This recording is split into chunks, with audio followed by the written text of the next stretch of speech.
안녕하세요, 여러분. 오늘은 비엔나 예술의 황금기를 대표하는 화가 구스타프 클림트의 세계로 들어가 보려고 합니다. 가난하게 자란 구스타프 클림트의 어린 시절은 고난과 투쟁으로 점철되어 있었습니다. 이러한 어려움에도 불구하고 예술에 대한 그의 사랑은 비엔나 예술공예 학교에서 정식 교육을 받도록 이끌었습니다. 클림트는 전통 기법에 중점을 두고 자신보다 앞서온 거장들에 대한 깊은 감사를 표하며 이러한 초기 영향은 훗날 비엔나 미술의 황금기를 정의하는 독특한 예술적 스타일을 형성하게 됩니다. 클림트의 초기 작품은 역사화와 벽화 등 전통적인 스타일과 주제를 따랐습니다.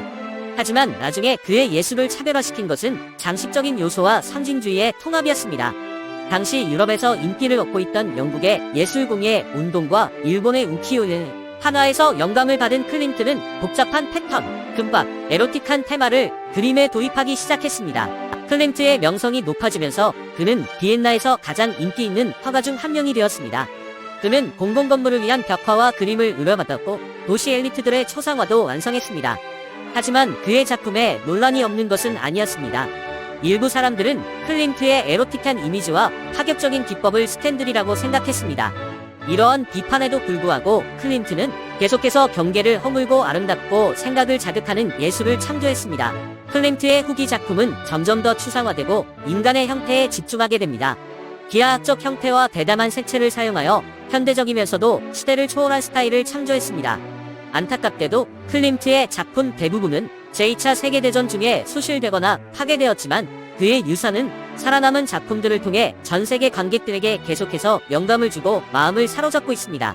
1897년 클림트는 오스트리아 미술계를 지배하던 보수적인 아카데미 스타일에서 벗어나고자 했던 젊은 예술가들의 모임인 비엔나 분리주의 운동의 창립 멤버가 되었습니다.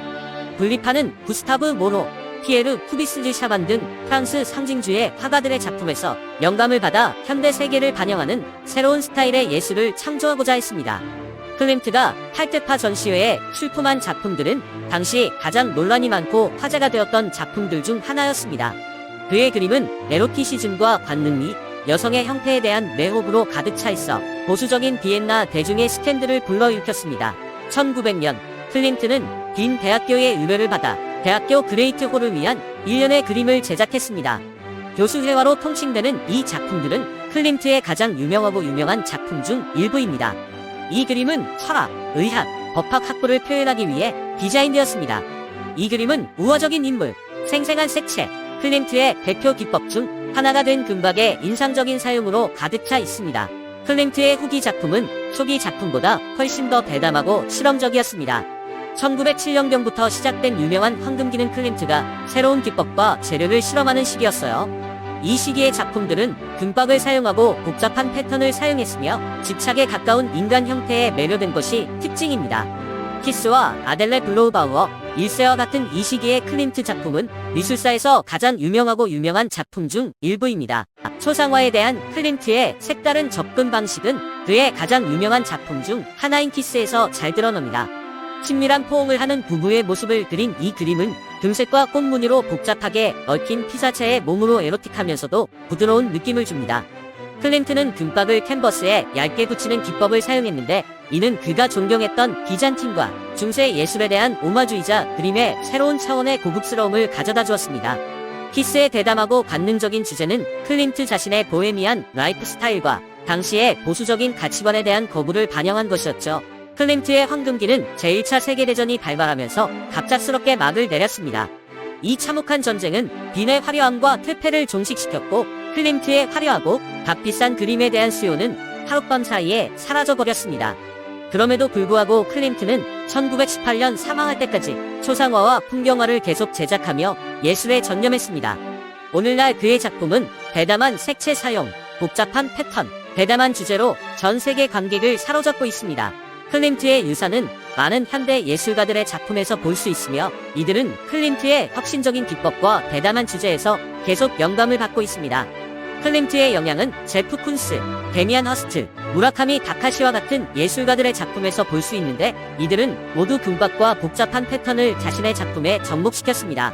아르노보 운동에 대한 클림트의 공헌과 예술계에 혁명을 일으킨 그의 역할은 그가 죽은 지 한 세기가 넘은 오늘날에도 계속 기념되고 있습니다. 클림트의 가장 유명한 작품 중 하나인 키스는 그의 독특한 스타일을 보여주는 대표적인 예입니다. 1908년에 완성된 이 그림은 열정적인 키스를 나누는 연인의 모습을 묘사하고 있습니다. 배경에 금박을 사용하여 화려하고 고급스러운 느낌을 주는 것은 클림트 작품의 특징입니다. 키스는 사회적 규범을 초월하고 인간관계의 아름다움을 기념하는 예술의 힘에 대한 클림트의 믿음을 증명하는 작품입니다. 하지만 클림트의 작품에 논란이 없는 것은 아니었습니다. 당시 그의 그림 중 상당수는 노골적인 성적인 주제와 누드 묘사로 인해 스캔들로 간주되었습니다. 금빛 여인으로도 알려진 아델 블로우 바우어의 초상화는 1907년 처음 전시되었을 때 큰 반향을 일으켰습니다. 눈에 띄는 금색 배경과 복잡한 패턴이 특징인 이 그림은 현재 클림트의 걸작 중 하나로 꼽히며 뉴욕의 노이에 갤러리에 소장되어 있습니다. 클림트는 논란의 여지가 있는 명성에도 불구하고 1918년 사망할 때까지 예술적 관습에 도전하는 작품을 계속 제작했습니다. 그의 영향은 무라카미 다카시, 제프 쿤스 등 많은 현대 예술가들의 작품에서 찾아볼 수 있습니다. 클림트의 유산은 전 세계 예술가들에게 계속해서 영감을 주고 있으며 그의 그림은 세계에서 가장 탐내고 유명한 예술 작품 중 하나로 남아 있습니다. 클림트의 예술계에 대한 지속적인 영향력은 문화를 형성하고 장벽을 허무는 예술의 힘을 증명하는 증거입니다. 클림트의 작품은 아름다움, 복잡성, 정서적 울림으로 계속해서 찬사를 받고 있습니다. 클림트의 유산은 예술이 삶을 변화시키고 세상을 바꿀 수 있는 힘을 가지고 있다는 사실을 상기시켜줍니다. 구스타프 클림트의 황금기를 여행하는 이 여정에 함께 해주셔서 감사합니다. 이 영상이 재미있었다면 좋아요를 누르고 구독해주세요. 안녕.